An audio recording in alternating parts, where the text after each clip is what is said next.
What's up, guys? Welcome to the Lukemindpower YouTube channel. It's a blessing to have you here, and I hope that you enjoy this video. Today, this video is going to be on the 4 agreements, which is by Miguel Ruiz. And I listened to this audio book, actually. I didn't read the book, I actually listened to it on a Spotify podcast.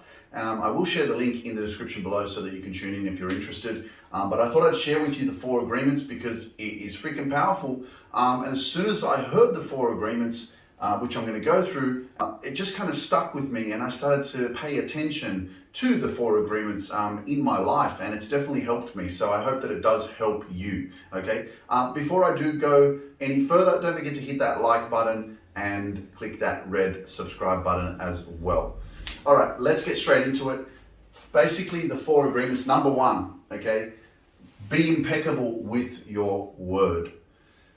Now, I remember listening to it, and it said that in the beginning, this is taken from the Bible, right? In the beginning, there was the Word, and the Word was God. And so what he talks about is where he says that you can use your words, right, for black magic, meaning you can use your words to destroy, or you can use your words to create magic, right? To create miracles. And I thought, when I heard that, I was like, man, that's epic. Like, that is freaking powerful. And I resonated with it so much because in terms of my journey of success and getting myself into this place where I'm doing what I love and getting paid for and being of service to others. I worked in a government job for 9.5 years, and I had to take a risk on myself to get out of my comfort zone, to learn to love myself, to believe in myself, and then to create what I've created now with all my social media platforms, my coaching programs, and helping people to rediscover their truth and live their dreams, love themselves. So the way that I achieved this is because I became impeccable with my word. And the word was me talking about what I believe in and what I'm creating and what my dreams are and my goals, and being a motivational speaker, believing in change, getting out of your comfort zone, believing that, there's something greater in you if you take the time to give yourself that love and attention. So being impeccable with your word is so powerful, because if, for example, you say, I'm not good enough, I can't achieve that, I don't believe in myself, I'm not worthy of love, for example, guess what's going to happen? You're basically telling yourself that you don't deserve that you're not good enough. And that's why the words are so powerful, because whatever you speak becomes your reality. So if you continue to say shit like that, that's what you're going to continue to see in your life, that things are not working out, right? That's why it's like, man, negativity attracts more negativity.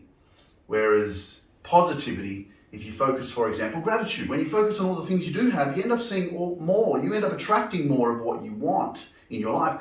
Why? Because you're always on a positive vibration, right? You're focusing on gratitude, which makes you feel good about yourself. If you're focusing on lack and what you don't have, well, guess how you're going to feel? You're going to feel like shit. You're going to feel like, I'm constantly, unhappy because I don't have this, I don't have this, I don't have this. It's like, man, look around you. Be grateful that you're alive, that you're breathing, that you have hands and legs. Simple things. But being impeccable with your word is one of the reasons why I'm here today, because I'm impeccable with my word. When I speak it, I believe it, and everything that you believe will become your reality. But you got to have patience, discipline, consistency, and got to show up every single day. All right, let's go to number 2.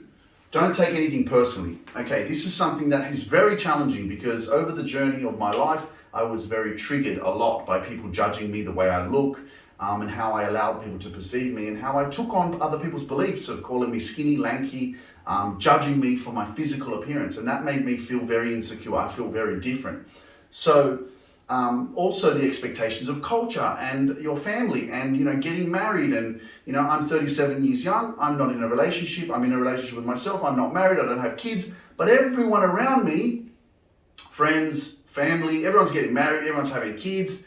Right? So you feel a little bit inadequate. You feel like you're different. Your relationships are not working out. You keep getting rejected. So things are not working out for you. And then you hear people tell you that you should get married, or why aren't you getting married, or stuff like that. Anyway, this stuff used to trigger me a lot. right? Because when people ask you something that you don't have an answer for, like when you're getting married, it's like, well, fuck, I don't know, when I meet the right person. I'm not just going to marry anyone. That's what I used to say. But I'll give you one example, okay? My grandmother, for example, about 6 months ago, so middle of 2021, I was giving her a massage. She said something to me that I kind of thought I got over, but she said it again. And she used to be one that used to say it all the time, when are you getting married? And I remember being in other experiences where a lot of people would be in relationships, kids and all that. And I had to remove myself because I realized that was not the environment that was helping me be empowered. I didn't feel encouraged. So I stopped hanging around those people because I needed me more. And I needed to be more conscious and intentional of who I surround myself with in order for me to feel better about life. Okay? So I'm giving my grandmother a massage. And it dawned on me that I'd just been triggered because she said something about, you better hurry up and get married because you're getting old. And I was like, oh, when you get triggered, you're blushing, your face goes red, you feel kind of stuck, insecure, you feel fear, you feel like, a bit anxious, your heart rate increases. And so I was like, shit, how do I respond to this? And then it dawned to me and I was like, don't take anything personally because she's only projecting to me her beliefs of what she thinks I should do with my life, right? And I'm like, yeah, but that's her truth, not mine. So why do I give a shit?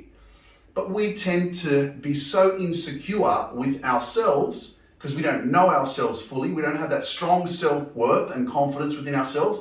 So what happens is when people project their beliefs onto us that contradicts or conflicts with what we want, we feel insecure, we feel triggered, we feel like people are having a go at us. But really, they ain't having a go. They're just speaking their truth. That's their opinion, and people have their opinions, right? So once you can master this, don't take anything personally. You start to realize that, people are only ever always projecting to you what they have within themselves. But that's not your truth. Know yourself and don't take shit personally. The more that you can be like water instead of like soda, right? Think about the two bottles, right? You got a bottle of soda, a bottle of water. The bottle of soda gets shaken if you're reacting to people, right? Your emotions, not in control of your emotions, and you shake that bottle of soda, it's going to explode when you open it up, right? It's going to go everywhere. But the water, if you shake that water, you're going to open it, it's still going to be calm. So be more like water and don't take things so personally because you know who you are and other people's opinions don't have to become your reality. So don't take anything personally, okay? Don't make assumptions, okay? This is challenging because what we do know when we don't know the truth is we make assumptions. We assume that this is what's going to happen or this is what did happen when we don't really know the truth. Now, when I think of that for myself, I know that many of us do this. We make assumptions of the possibilities.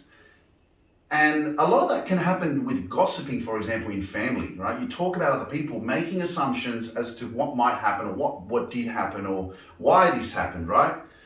And when you step away from, I think one of the lessons here with don't make assumptions is don't waste your energy. Like if you want to know something, call the person up and ask them a direct question because when you ask a direct question, you get a direct answer. Don't beat around the bush. If you really want to know something, call the person directly. And don't waste your time and energy on making assumptions on something that you don't really know about. Just to fuel your ego, just to fuel that part of you that, thinks that they know. But you don't. So pay attention to that because if you don't know, ask, find out and say, hey, you know what, I'm not going to make assumptions. Let me just call that person right up now and find out the real truth if you're really interested in that. Whatever that case or experience or situation may be for you, maybe it's a coach that you have that you need some answers. And instead of asking, you make assumptions that maybe it's this or maybe it's that. It's like, nah, man, ask a direct question. You'll get a direct answer. Don't waste energy on assumptions and assuming. Number 4, always do your best. Now listen, always do your best. That's freaking not easy, okay? I get it because I've thought about this and I remember having a conversation with my best friend, DJ Danilo. And, he always, every single job that he would go to, he always gave it 150%. And I couldn't understand that, because I'm like, yeah, like if you're working at a place where you hate or you don't like it and it's not really your passion, how can you give 150%? You know, how can you do your best? Because I think about my jobs in the past and I'm like, was I always doing my best when I was a driving tester working for the government? Absolutely not.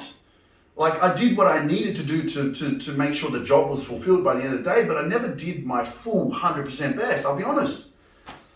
But when I do what I love, and I remember having this conversation, when you do what you love, you fucking do it your best, like you give your all, right? And it's just kind of like your business as well. When it's your business, it's kind of like your baby, right? You have to nurture it. If you don't feed the baby will starve, right? And so you want to give it your all. You want to do your best. You want to show up in your fullness.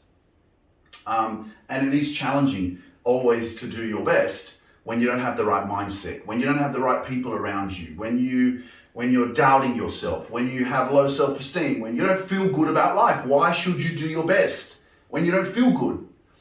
So always doing your best, that resonates with me now with what I do as a coach and a motivational speaker, is because I love it.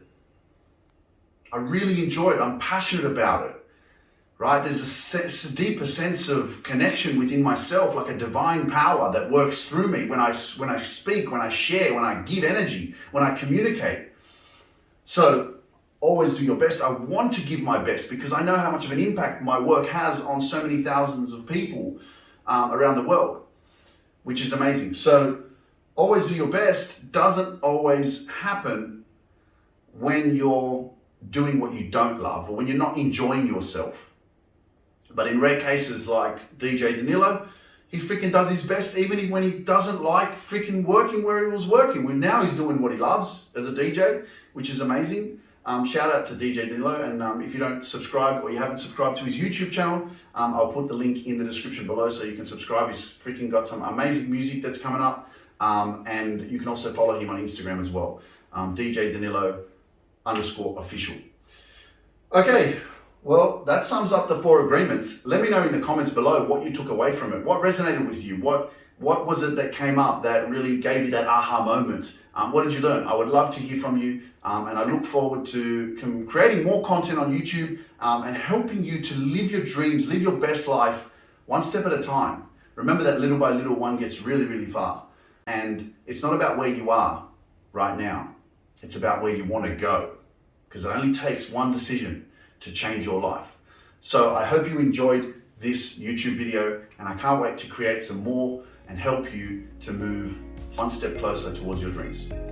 Catch you later. This is Lukemindpower. I'll see you on the next video. Peace out.